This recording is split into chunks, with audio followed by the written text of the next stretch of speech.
testimony. I will try and be that brief in my verbal comments today. There are many things to like in the structure of the executive budget proposal, the first of which is that both in the gap elimination adjustment and in the provision of new aid, that the majority of that money is intended to try and relieve the burden on high-need districts throughout the state. As Senator Flanagan is wont to say, we are one state and need to approach this appropriately as a family, and I think that this is a good start there. The two-year predictability that was begun in last year's budget is continued, and we greatly appreciate that. School districts that need to pass budgets shortly after passage of the state budget are greatly benefited by a degree of certainty in that process. But I have to tell you that providing virtually a third of new aid in the form of the performance grants that are as yet unstructured as they go forward completely eviscerates any degree of certainty that those school districts may have as they prepare their budgets. School districts endured a tremendous cut last year and tried to fill that cut with stopgap measures ranging from increasing class sizes and layoffs to actual school closures. And going forward, now that they've exhausted reserves as they were instructed to do, trying to eliminate that structural deficit going forward is going to be extremely difficult to do. Those stopgap measures will shortly become permanent reductions, and we've seen things like the elimination of sports, music, art, and virtually everything else a child would want to go to school for in favor of trying to save the core academic subjects. As Mr. Lowry indicated, I think that one of the things that's missing from the financial plan that the governor puts forward is the loss of $353 million in federal money this year. There are an awful lot of folks working in school districts on that federal money this year that will lose their jobs as a result of that. And at this point, given the losses we've sustained in layoffs to date of staffing and programs and services, those school districts can ill afford that consequence. We also have to recognize that the structure that you provide financially this year will form the basis forevermore for the 2% tax cap base that all districts will operate under in future years. I think one of the things that we have to focus in on here is the mandate relief proposal. Not only do we need equitably and effectively distributed sufficient state aid moving forward, but we obviously need to recalibrate the way that we operate our schools based on the new fiscal reality that we know going forward. We are a high tax and high debt state with a stagnant economy, and to expect that we will be able to simply fund the same old methods and the same old structure that we've always used with significantly reduced resources in the future is naive on our part. And so I think that we'll have to, both at the state level in the way that you authorize school districts, and also I will tell you that we have greatly encouraged our own members and the school districts throughout the state to do what they can, both on a contractual basis and on an operational basis, to reduce their own costs. We've just won a national award for our advocacy in that area called Be the Change for Kids. And that change is embodied both at the state and local level in new and effective ways that we can be more efficient as well as more effective academically. I want to tell you that one of these mandate relief proposals that we're extremely supportive of is the option of the defined benefit and defined contribution plans under the state retirement system. I can tell you that defined contribution plans not only offer stability and certainty for school districts, but they are much more adaptable and much more appropriate for today's mobile workforce. You've heard several times today what percentage of teachers leave within 5 years. Right now they leave with virtually no benefit in their retirement from having been a part of the system for that long. Halfway through, we keep saying that what we'd like to do is encourage scientists and mathematicians and business people to come into the schools, and yet under our current system we expect them to completely eliminate any benefit of their mid-career change to help us and leave that behind, because 5 or 6 years in the retirement system gets you virtually nothing.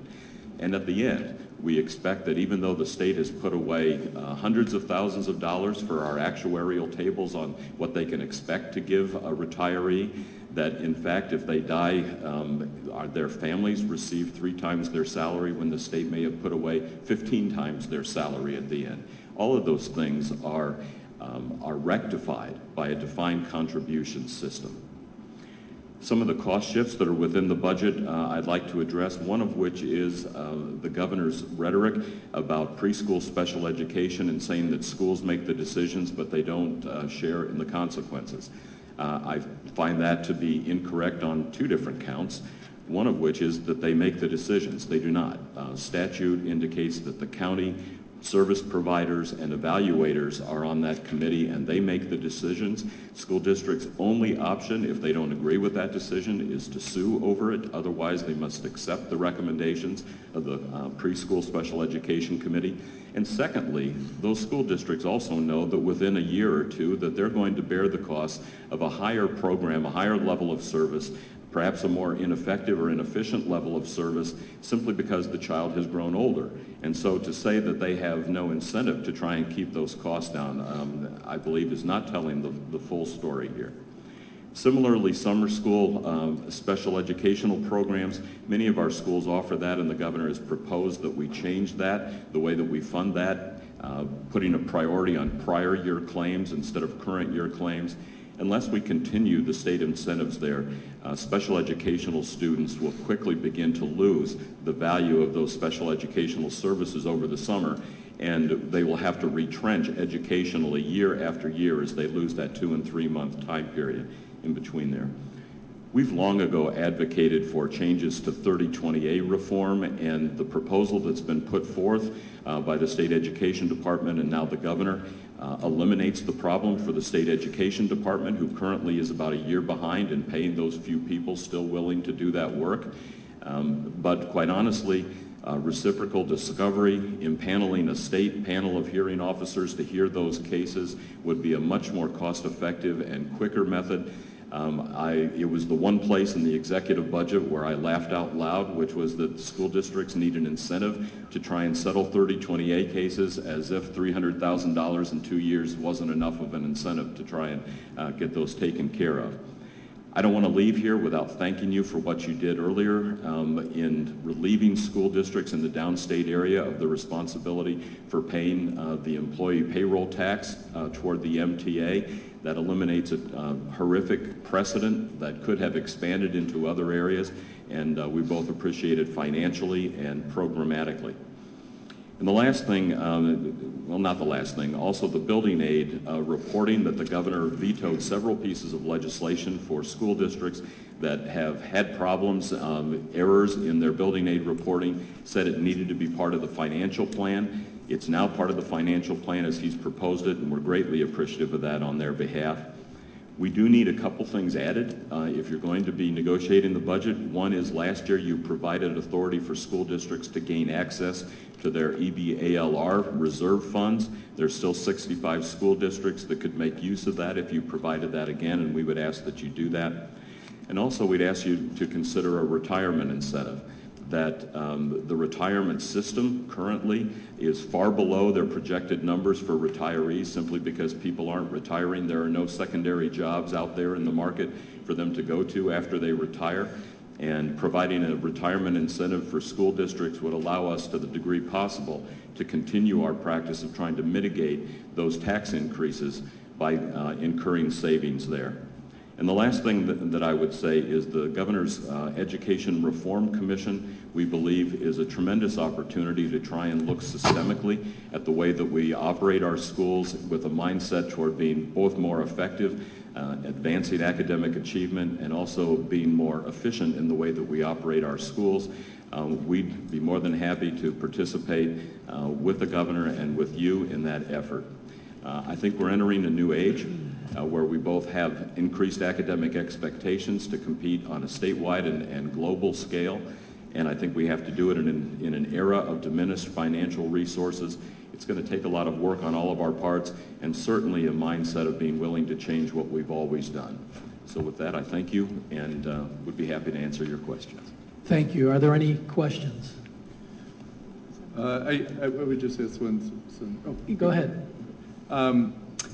You alluded to the amount of reserves and possibly being able to go after some of the, or being able to access some of the employee benefit ones. Do you have any sense of, with the challenge on districts, what their status is today versus a year ago or 2 years ago in reserves, the level of reserves? Across all reserve funds, school districts have dramatically depleted those resources. And when we say many reserve funds are voter approved for specific resources and they don't have statutory authority to remove them. Of undesignated reserves, they are largely depleted. This particular fund that I mentioned, the EVALR funds, would need statutory authority that you provided last year. There are 65 districts that didn't have the need to do that last year. They covered the losses with other reserve funds. They do have that need this year, and so we'd ask you to be able to extend that. These are funds that obviously have built up largely with local taxpayer funds or through cost savings that they've put off toward these requirements to meet GASB 45 in the future. And quite honestly, there's nobody that can afford to meet GASB 45's requirement under this financial crisis. So we would ask that the voters be allowed to have that returned to them so that we can try and keep costs down. Senator Krueger. Thank you. I think I'm on. Hi, thank you so much. We just had you have a wonderful voice. You should be a radio announcer. You may have been. No? I may need to do that someday, so thank you. I appreciate that. Thanks. Not that I'm asking you to leave the School Board Association, so don't misunderstand. Is it realistic for more school districts to be able to merge some of their functions to address the dilemma of inadequate funding from all places together? You know, I represent a part of New York City, so we view it as 1.1 million children in one school district. And I'm not saying that's not taking it too far an extreme in one direction, but I'm just curious whether there's a way to envision, an effective or a cost-effective strategy, and how we in the legislature could help to try to merge or combine certain additional functions of school districts. Like even if everybody could buy health insurance through the state system, for example. Mm-hmm. Combining shared services is certainly realistic and optimal. I believe we've got a tremendous opportunity. I've said for a long time that we're very fortunate because we long ago set up a regional system of shared services that now is absolutely required. And we don't have enough time to set up a new one, so it's a good thing that we had the old one in place. And I believe that there ought to be two levels of what BOCES is allowed to do. Those things that are incentivized, that school districts are encouraged to do, and then those things that BOCES should be allowed to do, but not incentivized simply because it makes economic sense. I'll just use an example. It might make perfect sense for districts to have BOCES do all of their recycling, but it's not something that ought to be financially incentivized by the state. Okay? It's not an educational services or a Board of Cooperative Educational Services. So that's just an example. It's absolutely realistic to expect educational opportunities from mergers and consolidations. I don't think it's necessarily feasible to expect financial consequences from that. If you put 4 poor districts together, you end up with one big poor district. Okay? But they might be able to offer things that they couldn't before. I think one of the things that we really need to be cognizant of when we start to open that debate is the fact that particularly in many rural communities, the school district is the last vestige of the community, that it serves a function beyond simply the school day. And it's not only the largest employer, and I absolutely agree with the governor that public education should not be an employment program, but I do understand that it is deeply embedded within the very fiber of our communities, and that we do this at our peril to simply reconfigure without the absolute input and opinion of the communities. We know that it's a very visceral reaction and very frequently is neither educationally nor financially motivated when they decide to do that. Now that said, I believe that in the future it may be one of the few ways that we can ensure that our schools remain viable, that they be able to provide advanced placement courses and the type of things that will allow our students to compete, even as was mentioned earlier today, at our own colleges. My son attempted to get into Ithaca College and was told, "You're fine, but the school that you come from does not offer the things that would have made you competitive with us." That's not only traumatic individually for our students, but it's telling for our state.